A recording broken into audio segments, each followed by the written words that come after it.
Many times, because people don't know how to articulate what produced the result that they have, they say things like, it's the grace of God.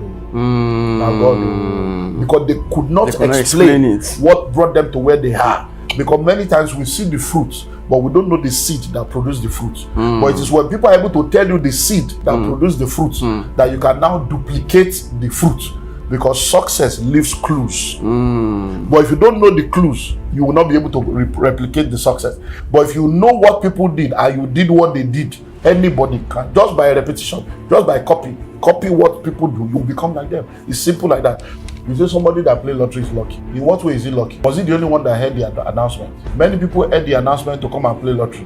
He went, you didn't go. That's his faith. He believed in it. That's faith. That's a principle. When you go for lottery now free, no be ticket that they buy. He carry money, buy tickets. That is capital. That's a seed. That's a principle. You no buy. You say he's lucky. Is it the first time that he played the lottery that he won? No, he kept buying. That's persistence. That's a principle. And is it the day that he bought the ticket that they did the draw? No, he waited until the day of the raffle draw, the day of the something. That's his patience. That's a law. You told him, hey, don't do all this lottery. They will chop him and say, I don't go agree, I go do. That's what? That's a fighting spirit.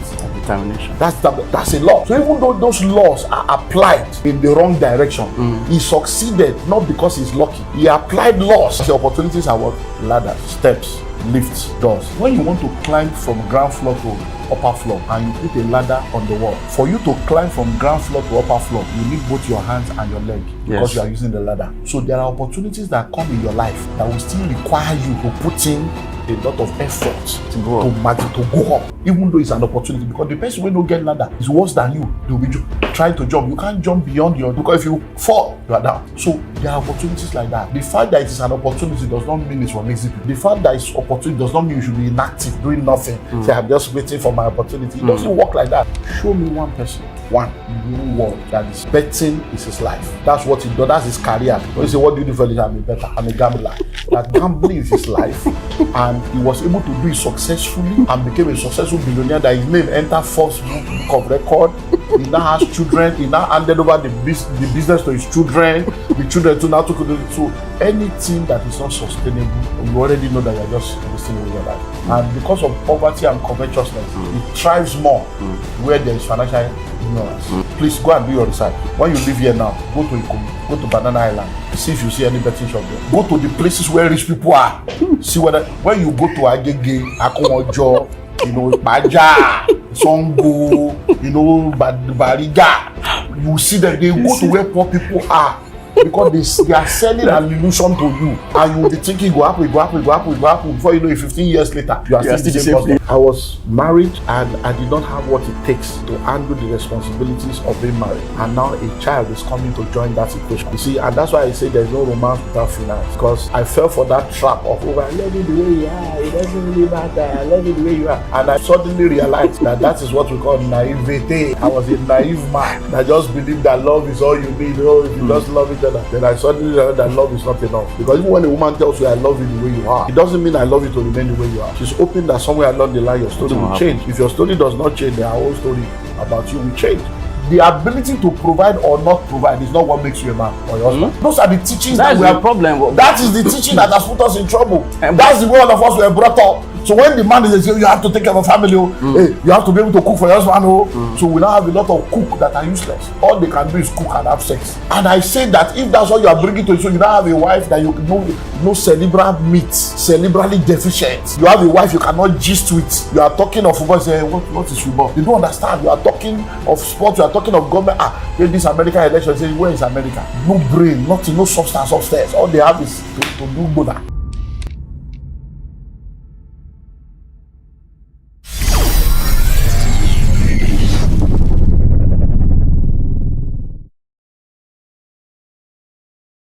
Welcome to another episode of SelahMeditate, where we discuss on topics that will challenge your mindset, transform you, and also help you to improve your lifestyle. Today, I have someone that is not alien to this show. He is one of the most sought after transformational speakers and also a relationship expert. Well, we had this interview the first time already. We did part 1 of it. If you haven't seen it, do check it. I'll link it in the description so you can follow up and also understand much more about him. On this episode today, we're going to be discussing more on wealth creation and also relationship. He is the CEO of the Common Sense group. And if it's the first time I'm coming to the channel, do well to hit the subscribe button, like this video, share it, and subscribe with those that this is going to benefit. Share it with people also. So guys, make welcome my very powerful guest here, Dr. Olumide Emmanuel. Sir, thank you. Thank you very much. How did you get my people to give you another within 1 year? You are coming second time. As what now? The first one was very interesting. Very interesting. I had a lot of people that they kept messaging saying, please, can you try and bring him up again? I think you guys didn't do justice to everything. I said, okay, I will try my best to get to see. That's good to hear. So it's very good. It's very good. It's a privilege to be here with you again. Well done for what you guys are doing also. Thank you so much. Thank you so much. Now we can help and transform the lives of people. Yeah, certainly. Before we get into it, I just want to understand what really drives you. What's your drive behind helping people and trying to see that you transform people and you develop people? I think it's about the desire and the hunger for impact. Just like you are saying now, that a lot of people, were blessed by the first session. That's the joy. When you see lives change, you see destinies transformed, you are happy. Because that means you are making a difference in the life of people. The highest level of living is significance. There are 3 levels of operation that people can live in. You can start with what we call the survival level. And then it's all about how to survive, what to eat, what to drink, and all the stuff. But after that, when you move on, you move into what is called the success level, where you get to a place where you have what it takes to live a comfortable life. But when people get to that level, they now discover that life is beyond what we term success. And that true success is making a difference and being significant. Then you now move to the 3rd level, which is the highest level of operation, which is the significance level. And like I always say to people, you need to have a significance mindset at every level of your life. So even when you are at the supposedly survival level, your mindset should be impact and significance. And that's what will actually bring you out of survival and make you significant. So my joy and my drive is impact. Seeing the lives of people change. Was that what inspired the name Common Sense Group? Yeah, the word common sense or phrase common sense is something that we have all heard all our life. And you just think that, common sense, it doesn't have, we think that common sense is common because of that common, but it's not really common. As you begin to move with people and relate with people, you realize that they do things and you're like, doesn't he have common sense? No, it's not common. Even though it's called common sense, it's uncommon. Not everybody has it. And starting out in life, I don't know when this will air, but I'm going to be marking 35 years in full-time ministry this year, October. And when I look back at the last 35 years, I realized that what has marked out what I do is just wisdom for all-round success. Helping people to have wisdom to be able to succeed in different areas of life. And when it was time to start the company, I think we registered in 2001, that was 23 years ago. That was just it, Common Sense. It's Common Sense Limited, then Common Sense Estate, then Common Sense All and that, Common Sense Television. So that's just it. Just let people know that, look, you need to use your brain and think well as you connect to the mind of God. From the beginning, has that vision was only there for you from the beginning, or at a point in time? I used to run 1998. I started what is arguably the largest singles ministry in the whole of Africa, if not the whole of the world. It's called Wisdom for Singles. So it's still wisdom, common sense, wisdom. So wisdom for singles, and I shared on common sense for single people in the 90s. I wrote a book called Common Sense is Not Common in the 90s. I wrote Common Sense is Not Common Part 2. So everything around wisdom and common sense has been part of my life for well over 3 decades.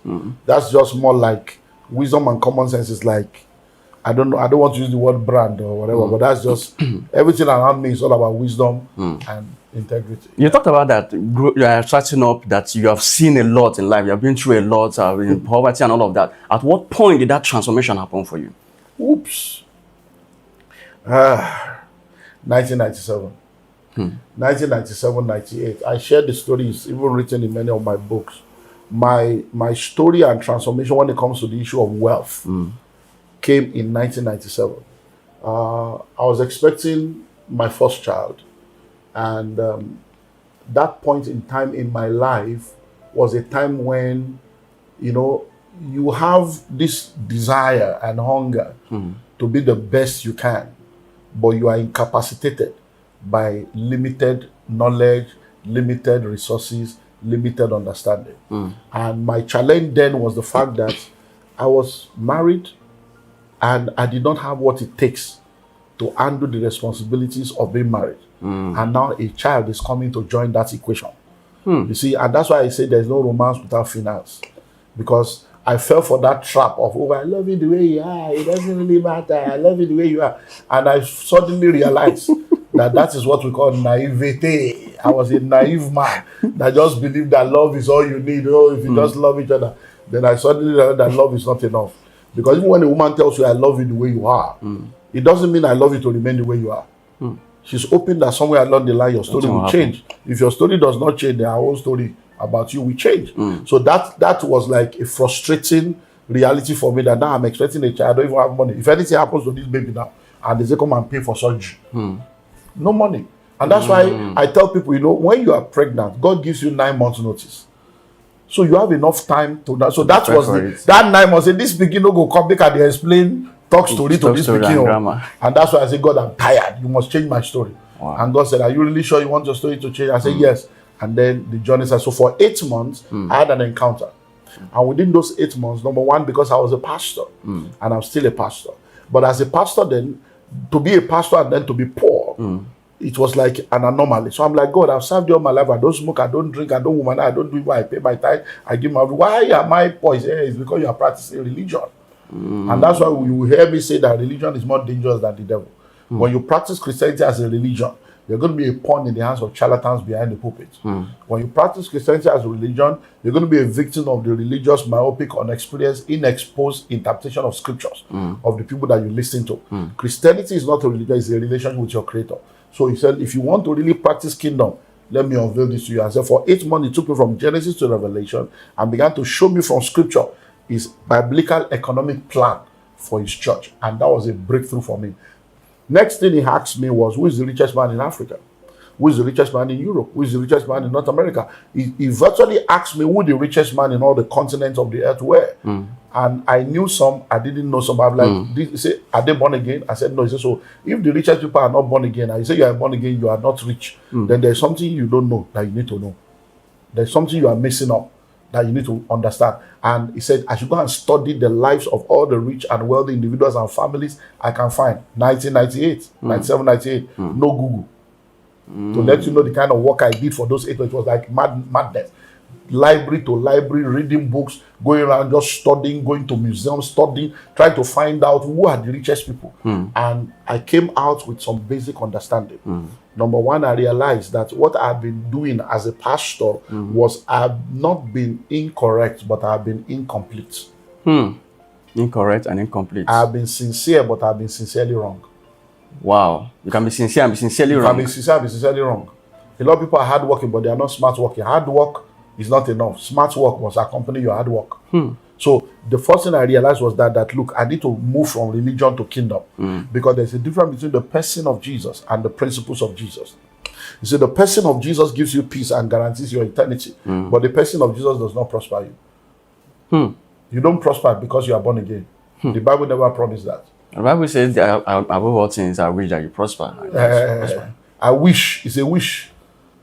But how do you now become prosperous? You know, the Bible says, I gave you power to become. But it doesn't give you I gave you power to become. If you don't use the power, you'll be a powerful poor man. It's there. It's lack of understanding. So there is the principles of Jesus. So the principles of Jesus is the principles that govern everything on this part of eternity. And if you are going to become successful in any area of life, you need to understand the principles that govern that area and apply those principles. And the devil did not create those principles. So they are called the principles of Jesus. Now, what has happened is, as a church, we embrace the person, we reject the principles. That's why we're poor. The world embraces the principle and rejects the person. That's why they are rich. So we are poor on the way to heaven. They are rich on the way to hell. So what God wants us to have is embrace the principles and the person, so that we can be rich here on earth and be rich in eternity. And that's that combination. So when you say supernatural, super plus natural, there's a natural component in that supernatural element. And it is when you put the two together that you become successful. And when I now studied the lives of rich and wealthy people, I realized that there was a common thread among all of them. Principles are universal. They have no respect of persons. They have no respect of places. They have no respect of title. They have no respect of personalities. Principles are universal. Anyone that understands the principles and practices them, it will work for them. So I saw that all the rich and wealthy people on earth, there were some things that were common to them. Number one, none of them was a salary earner. They were not working for people. So I knew that I had to exit salary. Number two, none of them had only one source of income. They had multiple streams of income. So I knew that was the way out. Number three, none of them was in any kind of business that does not include real estate. As a matter of fact, real estate was what they all used to retain their wealth. So I realized that real estate is very powerful. So these are some of the things I learned, and they now form the basis of the first book that I wrote on the pathway to wealth, How to Be a Millionaire, to teach people this biblical economics, because I'm talking 1998, by 2001, my story has changed in 3 years. What I could not achieve for like 30 years, I achieved in 3 years because I now have the right understanding. And that's the way it works. Once you know better, you do better. You realize that most of what you call a mystery is because you don't know. So that means that book that gave you the turning points. What do you mean that? I mean, your book, the book that you wrote. No, the book I wrote was me documenting what changed my own life. What changed your own life. So that people can now see it, practice it, and then they are okay, but the major breakthrough come for you at what point? As in, what gave you the particular breakthrough when your life changed? So it depends on what you mean by breakthrough. Breakthrough to me is not financial breakthrough. Yeah, you see, because the financial breakthrough only came because I had broken through inside. You see, like, I don't know if we got there the last time. You see, you have to become it to attract it. Okay. So let me take you on a very short crash course. Poverty is 5 levels. Poverty is a spirit. Poverty is a mindset. Poverty is an attitude. Poverty is an habit. Poverty is a lifestyle. So when you see someone in a state of poverty, or you see someone in a level of poverty, you say, this person is poor. If that person comes to a religious person, a pastor, a church to help him, the first thing they will do is Makoraba. Let's deal with every spirit of poverty. Go. Every spirit of poverty. I see. If you deal with the spirit of poverty, because you saw somebody in a state of poverty, you have dealt with the spirit, but it does not change the state of that person. Why? Because the spirit of poverty is not omnipresent. It's not everywhere at the same time. So the spirit of poverty works through the same laws and principles. So what the spirit of poverty does is that they will install a software into every individual, and they will program the software with knowledge, attitude, habit, and lifestyle that the person will be programming and following. So once the spirit of poverty has programmed that person, the spirit of poverty is gone. So what keeps many people poor is not a spirit, it's a mindset. That mindset of poverty has been programmed with poverty attracting beliefs, poverty attracting mindset or actions or habits, and poverty attracting lifestyle. So even though you have prayed for the person to deal with the spirit, the person will still be poor, because what is producing the poverty is now a mindset. And ignorance is not a demon. You can't cast it out. Right. So it has nothing to do with demon. That is why I look at it now. Colonial masters have left us for over 60 years. We are still in problem. Because the mindset is that the colonial mindset is still there. Our leaders are still going to IMF, they are still going to one bank, they are still looking up to the world. Because even though you have been told you have independence, it is dependent independence. It is an independence that releases you physically but holds you down mentally. So when you are asking, when did I break through? I broke through in 1998 when my money was still the same. Breakthrough happened on this side. You have to become wealthy to attract wealth. You have to become rich to attract riches. So I became rich in 1998. It began to manifest in 2001. Are you saying now? So if I lose every money I have now, I'm not a poor man. Because I have become rich. I know what to do to attract it. So that is what happened to me. And that's what should happen to everybody. I don't know, if I give you 10 million now, if you are not 10 million inside, that 10 million will reduce to whatever you are inside. So your riches is actually who you have become. You have to be before you do, before you have. People are always thinking, what must I do? It's not what you must do. Who must I become? Wow. You must become the kind of person that can be entrusted with the kind of money you are looking for. That's the way it works. Wow. This is spectacular.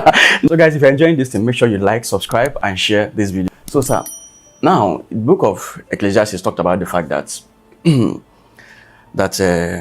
riches not to the man of wisdom and things like that, and that he talked about. So, is it about what determines success generally? Is it hard work?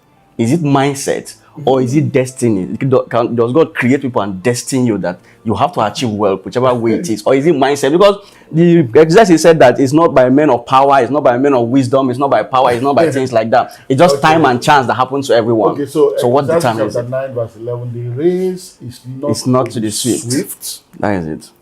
Neither battle to the strong, neither riches to the wise, nor bread for men of understanding. But time and chance happens to them all. Good. So now it lists a lot of things there. Swift, strong, wise, understanding. Now, because many times when you read the Bible, if you don't take time to ask the Holy Spirit to give you interpretation and understanding, you may go into error. Now, it is now not saying that you should not be swift. Okay. It is not saying you should not be wise. It is not saying you should not be strong. It is not saying you should not have understanding. But it is saying don't rely on that. Don't rely on your swiftness. Don't rely on your strength. Don't rely on your understanding. Don't rely on your wisdom. Because if you have all these things and you don't know how to maximize opportunity, time is equal for everybody, 24 hours. But within time, there are chances, opportunities. So he's saying that if you don't know how to maximize opportunities, using all those things that you have to maximize the opportunities that are available within the time that you have, you will not amount to anything. Someone that does not have strength, someone that is not swift, someone that is not wise, someone that lacks understanding, if they are able to maximize opportunity, they will do better than you. So what he's trying to help you understand is the importance of maximizing opportunities within the life cycle of the opportunity. So I need to educate people now about opportunities. See, opportunities are steps. Opportunities are ladders. Opportunities are lifts. Opportunities are doors that takes you from one dimension to the other. Life is all about opportunity. We have heard it said over and over again, success is opportunity plus preparation collaborating together. When you see a successful man, it's because opportunity met with preparation. So it is better to be prepared, waiting for opportunities, than for opportunity to come and make you unprepared. So there is nothing called luck. Nobody is lucky. Most of what you are calling luck is opportunity plus preparation. Many times, because people don't know how to articulate what produced the result that they have, they say things like, it's the grace of God. Because they could not explain it. what brought them to where they are. Because many times we see the fruit, but we don't know the seed that produced the fruit. But it is when people are able to tell you the seed that produced the fruit that you can now duplicate the fruit.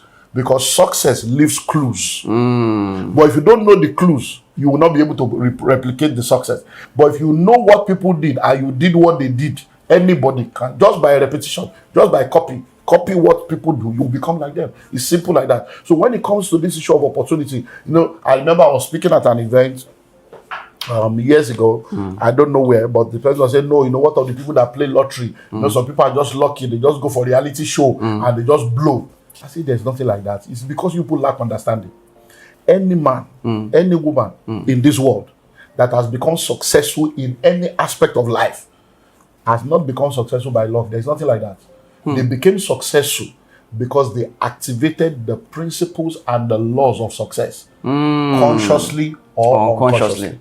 So they may not be conscious of what they have done. But if you sit down to study every success story, you will see loss there. So let's take the lottery, for instance.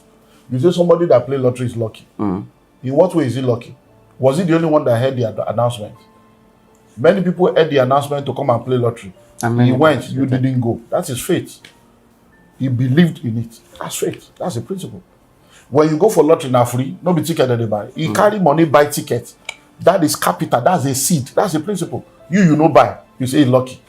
Is it the first time that he played the lottery that he won? No, he kept buying. That's persistence. That's the principle.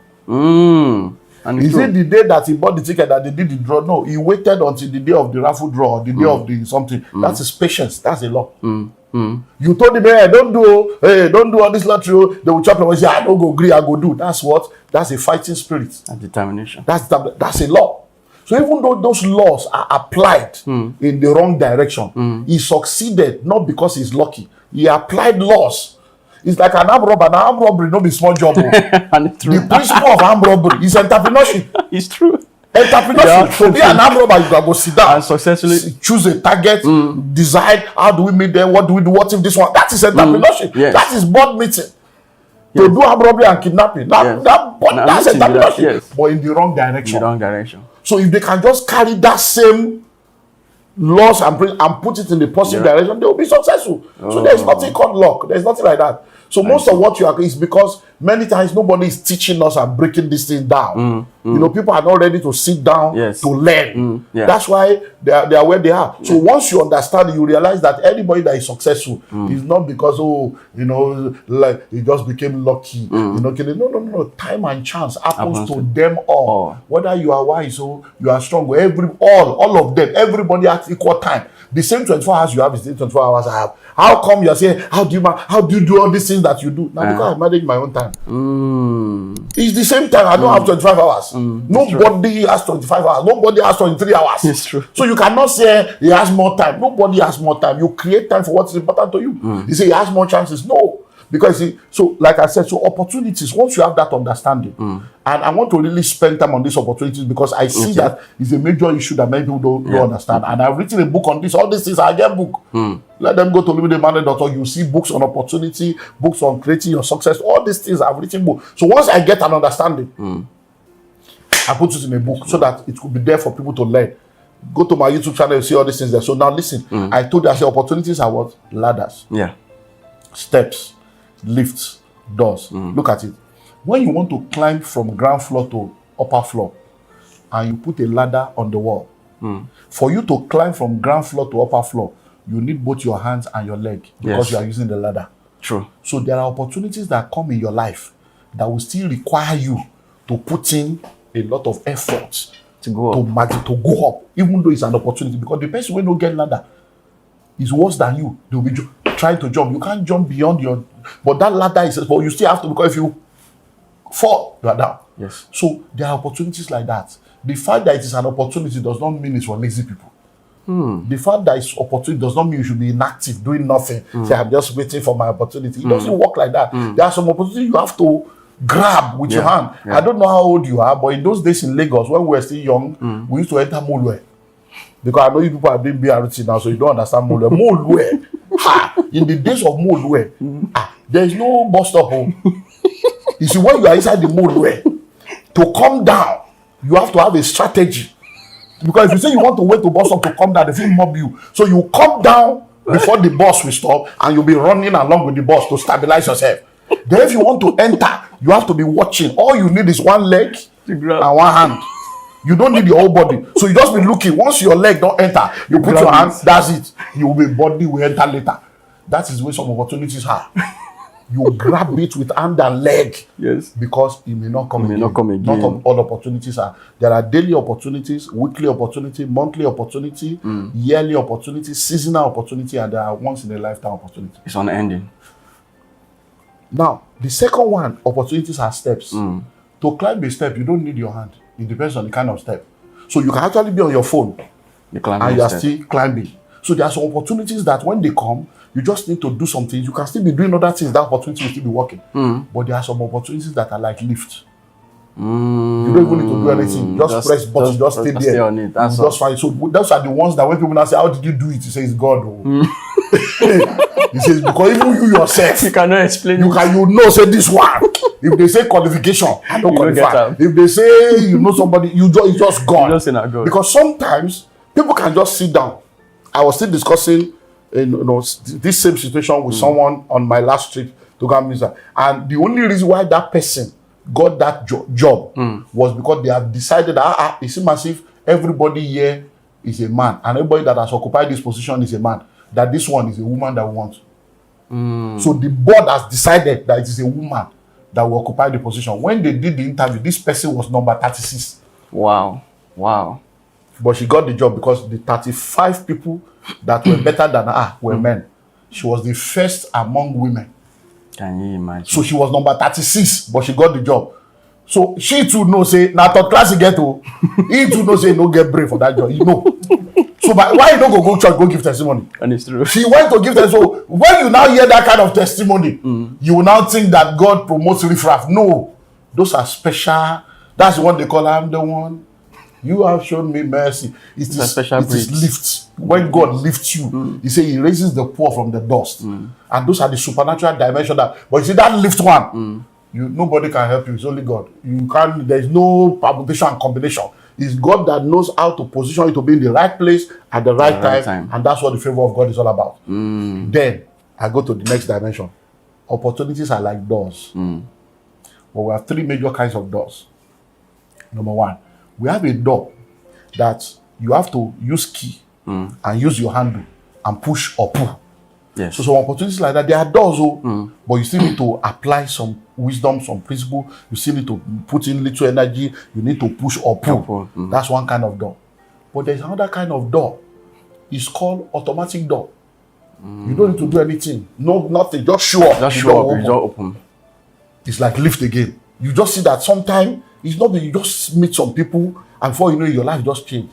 True. Everybody applied, you applied, and you got there. They say this job, we only want to interview you here, and then you get to the job. 3 months later, the person that was in the next position resigned. Then I say, since you have been doing the job, can you try acting? Before you know you are acting, they are sending you to London for training. Like play, you don't get passport. Just like that. You don't go, you don't come back, they don't give you car. Within 7 months, a poor man that was asking for 5,000 last year. In 7 months, you don't get house, you don't get car, you don't go London, don't return. They say, hey! Don't they use something? I was doing Insta Live with one of the major frontline guys on the social media, the pastor. This guy, I did Insta Live with him a few weeks ago. He said, sir, as at early last year, I was begging for rent. Wow. That was in 15 months. It became a global phenomenon. But this guy has been in the wilderness for like 17 years. Do you understand now? When his mates were going, God said, sit down in Ife. He sat down in the village. For 7 years, all the people who trained, they are doing well.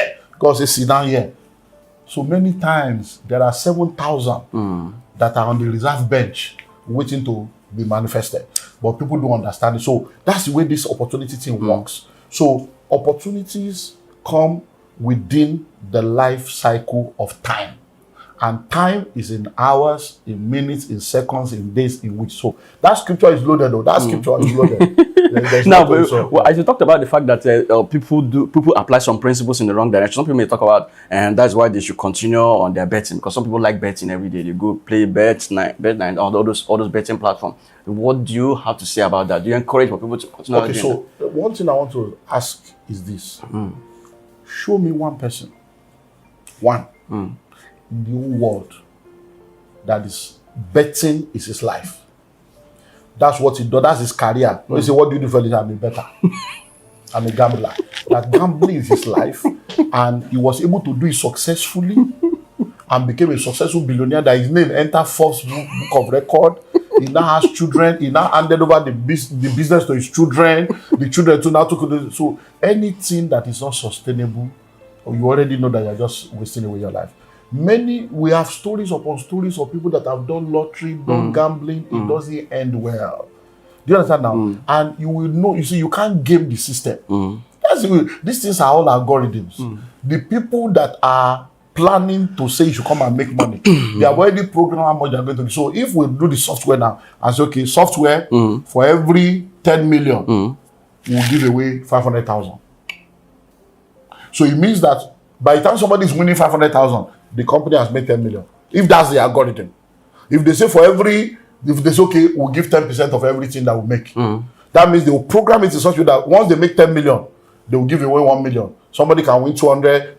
So it is those 30% that people are winning that is making people to join, that is making the thing to continue. So you find out that everyone that owns the platform is a billionaire. Go and do your research.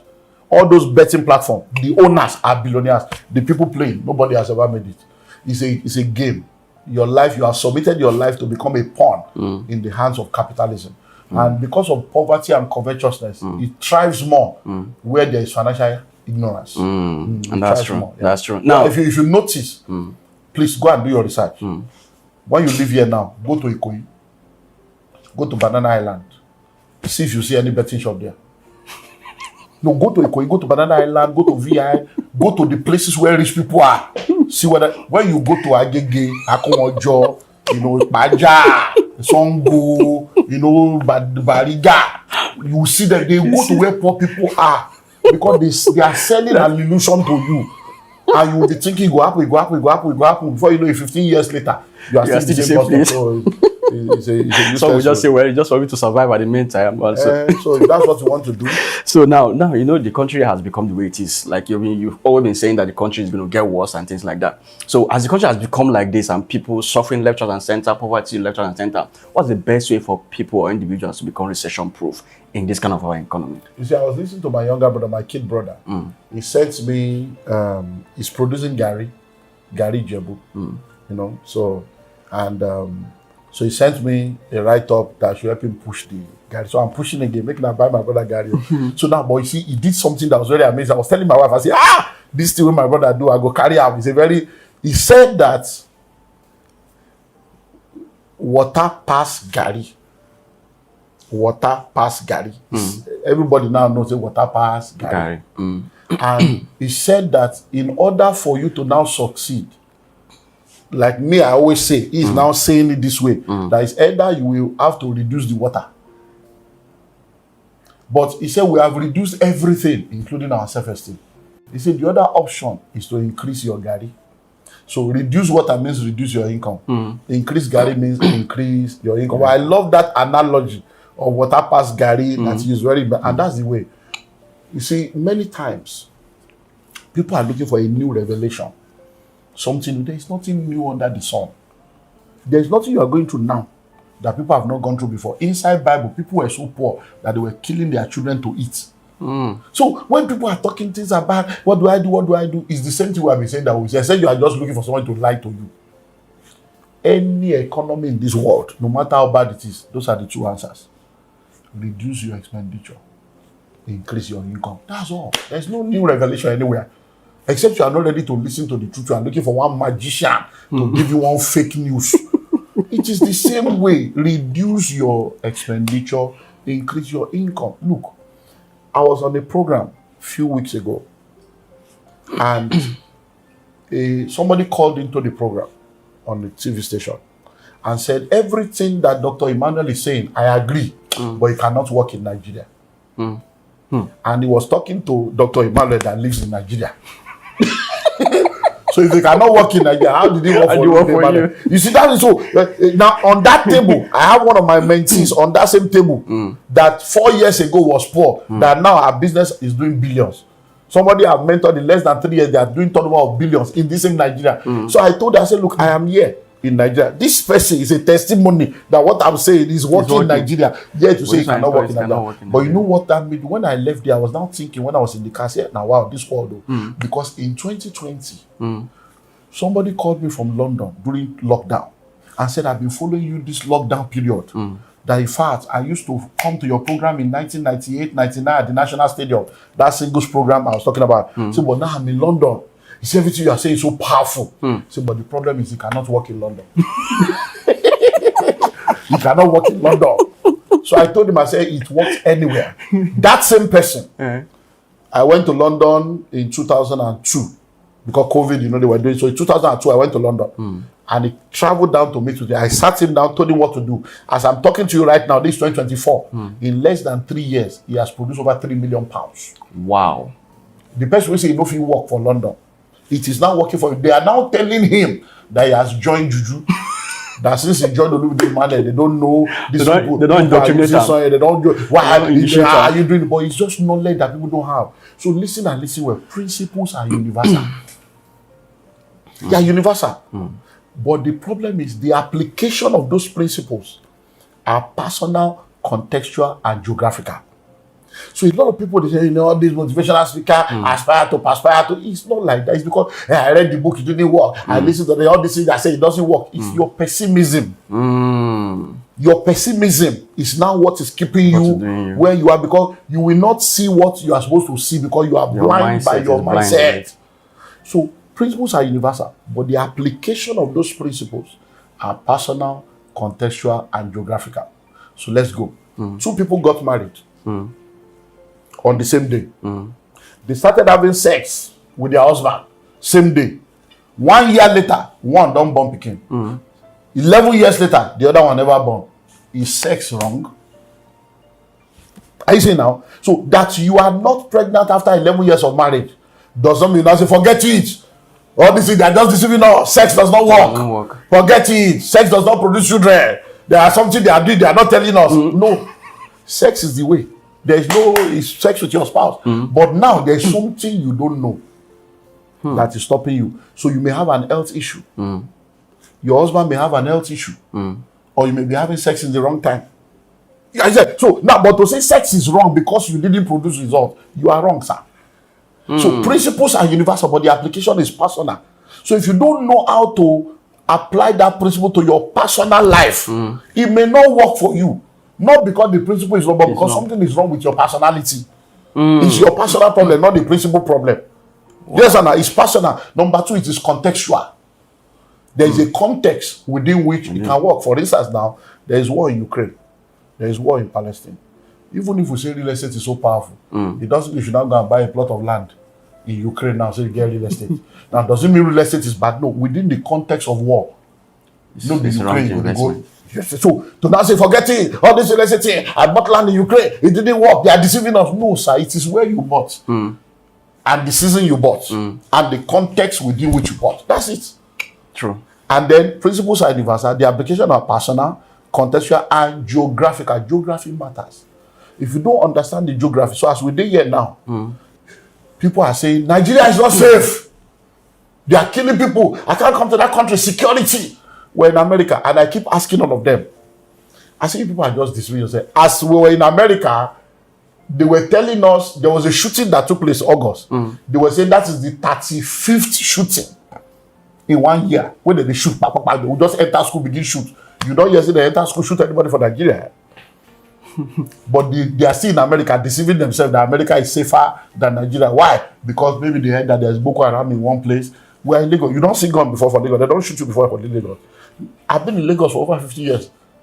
Nobody has ever brought gun to do like this, except police at the bus stop just holding gun. So but we are safe. But they believe that, hey! So geography. I was still watching online yesterday, a doctor that has been in America for 25 years has relocated back to Nigeria with his family. And they believe it's not all part of Nigeria that is safe. Like some other parts, we cannot go there. It's the same thing that happen for their place. Don't let them deceive you. Village day America, poor people, wretched homeless people, full America, full London. When they push cars, drug addict, homeless, full America, full everywhere. But they are now selling a narrative that you now begin to look down and say, that's why many of our people have gone now. They are suffering there. Refugee in another man's land. But terrorism can be dealt with now. Terrorism is already disturbing us currently in the terrorism country. Is in America forever. They never stop them. Terrorism, forever. They approve gone for them. It's different from Nigeria that is suffering from terrorists. We can't approve gun here. Don't try that. We never read that. If we approve gun here, we'll go you'll get provoked. Keep down for driver. What do you so that's what people should do. Okay. No matter how terrible you think it is, just look, sit down, think, what else can I cut? I know we have cut, but you have to keep cutting. That's the way it works, because you know rich. What's in no rich? What you do? Cut, you no seafood chop. You don't even get to chop, so where they cut from? Listen, let me see. Sincerely, I'm a realist. I've been to prison to visit people in prison. Do you know the food they eat in prison? Some of them is once a day, watery beans with garri, and they are alive. Some of them have been there for 10 years and they are okay. Look, it's many things have been programmed to say, you need to have 3 square meals. Is 3 a square or a triangle? Many of these things we believe, look, with 1 meal a day, you are good. It's programming. If you eat 1 good meal every day, you are okay. So just reduce, okay, every day we eat once a day and everybody moves on with their life. You will not die. We have done 40 days fasting. We have done 21 days. It's not a mystery like that. It doesn't mean that's the kind of life you should be living. Or you work towards but when you are in changes. an exceptional situation, tough times never last. Tough people do. You have to just face the reality. No day, you go kill yourself. Where there is life, there is hope. So no condition is permanent. So it's not that we are not realistic and this we are not. They are just talking it. We know we have been there in this same Lagos. This place where you do, so I don't waka from Ajawa Estate reach here not less than 3-4 times. Waka with no transport. So I'm not talking from Ikotu reach here. I don't waka uncountable times. That will be coming with joy, going to church, trekking. I could have said, all this church, it doesn't work. If God is a good God, why am I trekking for 3 hours? But it is a process. So those things are the things that God is watching. Those are the things that make you, those are the becoming that can say that we can trust this one. So many times we are not ready to pay the price. If you jump up, you will come down. But if you grow up, you will stay up. If you get crash, you crash land. Yeah. What do you consider the fastest route to wealth creation? The fastest lane to wealth? Knowledge. If you know better, you do better. So when you have knowledge, you can see money where others don't see money. I have a bias for real estate, but even in real estate, you can fail if you don't have the right kind of knowledge. So I would say the fastest route to wealth is knowledge, financial intelligence. Because once you have financial intelligence, you keep growing. As you keep growing, no matter the evolution in the world, your knowledge will be able to decipher it and break it down to actionable plan. So the greatest thing is knowledge. Once you have knowledge, you can always wangle your way out in any. So focus on knowledge, focus on financial intelligence, financial education. Once you have that and you continue to grow, you just realize that no matter what, anywhere you find yourself, as I'm here now, I'm learning every day. I've been to different areas, and this year now, I went to Australia for the first time this year. And that now completes the continent of the world for me. And because I was going there for the first time, I was asking a lot of questions because I have practiced this thing in every continent. Now Australia remain. So I wanted to be sure that even there, and it's the same thing everywhere in the world. So I am confident of what I'm talking about. And I was there a few months ago. Between then and now, the stories of transformation that has come from people that have practiced few things in few months, it's the same thing.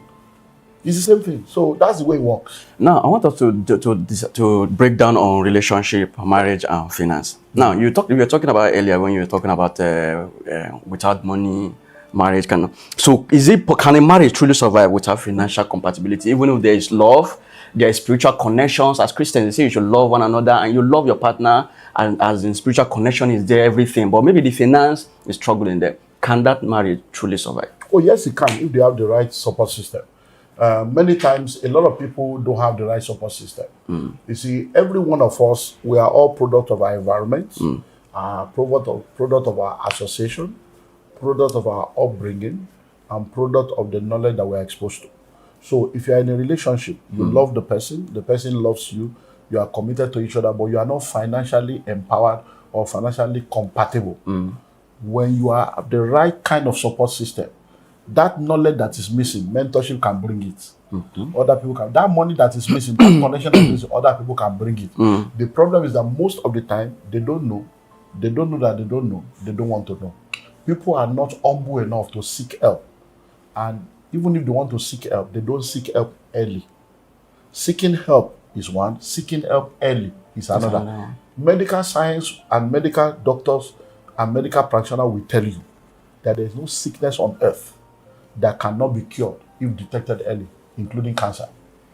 Early detection is a security for cure. But when you discover it late, no medical science can help you. So most of the time, when you realize that there is no compatibility in our financial values, don't wait until there is crisis.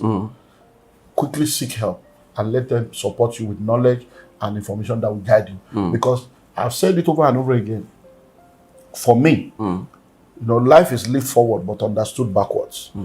I can tell you, looking back, I've written a lot of books. I have a book called New Rules of Love. I have a book of Love is Not. I've written so many books on it because these are things I've studied on a global scale. The number one reason for many of the marital problems that we have is ineffective courtship. Ineffective courtship. Yeah. Break it down. People did not court. You see, boy meets girl, girl meets boy, boy loves girl, girl loves boy, boy toast girl, girl accept proposal, and they begin to plan wedding. A lot of people have wedding planner. They don't have marriage counselors. They will get wedding planner. Which cloth? They don't have a marriage counselor. You are paying your wedding planner, but you are not ready to pay a marital counselor or a coach to teach you about marriage. That's the problem.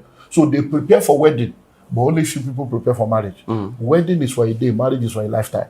So if you have effective courtship and you court, there are many people that go through our courtship class here. By the time they come for first lecture, the first lecture is they will fill form, and then we give them what we call the common sense test. It's 101 questions. So we give the man, we give the woman, they go fill the form. We'll now collect the form from the man and the woman and give it to the other person. Say, read waiting, talk, read waiting. Now there the relationship they end. Now there the relationship they end. Okay, what? You didn't tell me this. I didn't know this. But they have been cutting before they came home. They have been cutting, but they have not discussed the real matter. They are going to watch movie. They chop popcorn. They take ice cream. Your life will soon become ice. No, many people argue. Many people argue that marriages are failing due to financial incompatibility. Now, do you think that a guy that doesn't have money, that is, especially in this our economy now, guys, once you get married, but the money is not there, should you go and get married even if the money is not there? Marry your size. That's the problem. Marry your size. You see, the problem is there are a lot of women today in this world that if you give them 20,000, they will work a miracle for 1 month. I'm telling you, as bad as you say Nigeria rich, give them 20K, they will work a miracle for 1 month. But there are some women, give them 2 million, you go, they insult you, they curse you. Say, useless man, now they don't the 2 million. So marry your size. Many times, a lot of us are not facing reality. You will be young man, you they work, you they earn 70K. Now person when they fix eyelashes, you won't marry. You they fix nail, you they wear weave on. You know they say that will not be your market. Now you carry your hand, go carry trouble. That is a knife, not a wife. She will knife your destiny because you think just look the babe. See, see nail, he extend nail. Do you know how much they fix nail? Begin use your brain. This is the common sense. Use your brain now. Check the nail, check the eyelashes, check the weave on, check in wristwatch, check in cloth. Check, just looking, but the looking say this kind of one maintenance alone, your 70,000 will go handle. So you are the one going to look. You are poo your size, according to one of my guys. The poo of a chicken and the poo of an elephant is not the same. So you have to poo your size. So many times, all those things long truths. What you know concern now you go put. There are a lot of well-cultured home girl that you are earning 70, she's earning 30, to get that 100. Now not go spend 70. Now go see save money. Because you go to your level. That is the problem. So, like I said, ineffective courtship is a major issue because many things are supposed to have been settled before you now marry. But most of the time, it is when people are now married, they now want to begin to discuss the real issue. By that time, it will become a crisis point. So, money is very important. Don't underplay money. But people say you should marry up rather than going down. You should marry up. Who will be the up? Who will be the down? That is the man should look for someone at least well-to-do that you can become. So, are you looking for a wife or a sponsor? But because see, this activity, we are just a bunch of hypocrites, hypocrisy and liars. Everybody just they deceive everybody. If you are true to yourself, this life is very easy. Life don't get wahala. Now, woman being they cause wahala for themselves. You see, you are looking for a rich woman. Listen, that a girl is from a rich family does not mean she's rich. That a boy is from a rich family does not mean she's rich. Our money and my money are two different. Now, in Papa get money, no be him. To now say you want this, like say, yeah, that woman is in, wealth is not sexually transmitted. Being married to a rich man doesn't make you a rich woman. It gives you access to riches. Do you understand that? So you have to become it to understand the way this thing works. So if you say you want to go and marry again because you think she has money, who is the owner of the money? Is she the owner or the parents? So you will now enter there, they now make you as one of their property. You now diverse, say they don't respect you. When you don't carry yourself, go enter. So let us live life. Life is in phases, men are in sizes. The road to the top is at the bottom. Where you are today, your present state is not your final status. It's a process. Be humble, be patient. You have enough time to get to where you need to get to. One life is all you have, and if you live it well, one life is enough. But as a woman, you can look up when you want to marry. You see, all those things. Look at where it all lead us now. If you are a woman, you are looking up to who? To man or to God. That's why a lot of women are in abusive relationship now. Because the man acquired them like a property. And they bring them in like furniture. So the man will keep them at home and have side chick and become a side cock. The man will drop them, they will born picking, the man will be abusing them because you are looking up. A lot of African women are not empowered because they are looking up to man instead of looking up to God and looking up to their destiny. So they end up in the hands of abusers that will now abuse them. Do you know that a lot of women are in their husband's house today? Not because they want to be there, they have no option. If they leave the man now, they don't get money to rent house. They can't feed the 2 children by themselves. So they are just there facing abuse and suffering from useless men because they don't have money. So don't look up to man, look up to God. When you come into a marriage, come with something to offer. Not all this, what are you bringing to the, I am the table. Table of 2 legs or 3 leg table. If you be table your destiny now. So many of these things we need to balance. I did a series last year, The New Rules of Love, part 1 to 35. It's on my YouTube channel. To help people understand that the game is the same, but the rules have changed. Many of all these things that we are spreading, they are not true anymore. What your mama and grandmother told you is no more true. In those days, they say, the way to a man's heart is through his stomach because your grandmother's kitchen was the only source of food. Today, the best cook are men. Many women cannot even cook. They enter kitchen, their nails, they can't even cut onion. And this food is not gay. I don't know what's wrong with this gas. They are fighting gas, fighting pot. Now that one you want to say the way to a man's heart is through his stomach. No, the way to a man's heart is not through his stomach because there are many restaurants that you can order for anything, apps to order food. They will deliver any kind of soup, salad, white soup. They go deliver. So it's not that anymore. If you want to talk to your husband, wake him in the middle of the night. If you wake a man, the person will just return 11:30 midnight or 12 midnight. We go soon go office by 4. You will come to wake up on me. I want to talk to you. May God help you. Trouble.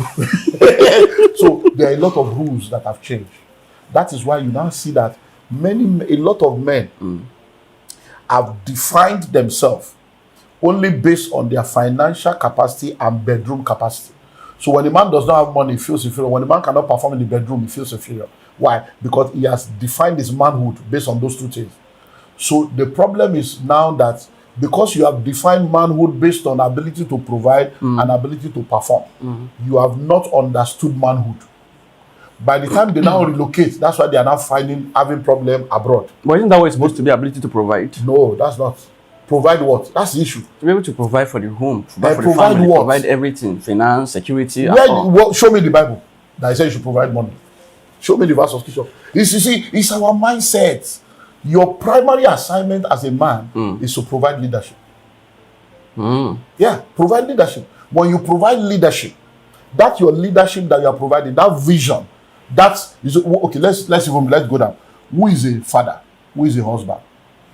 A husband is an houseband. The word husband is the same word where we get animal husbandry. So husbandry, you see a farm, you plant, you water it, you cultivate it, it produces.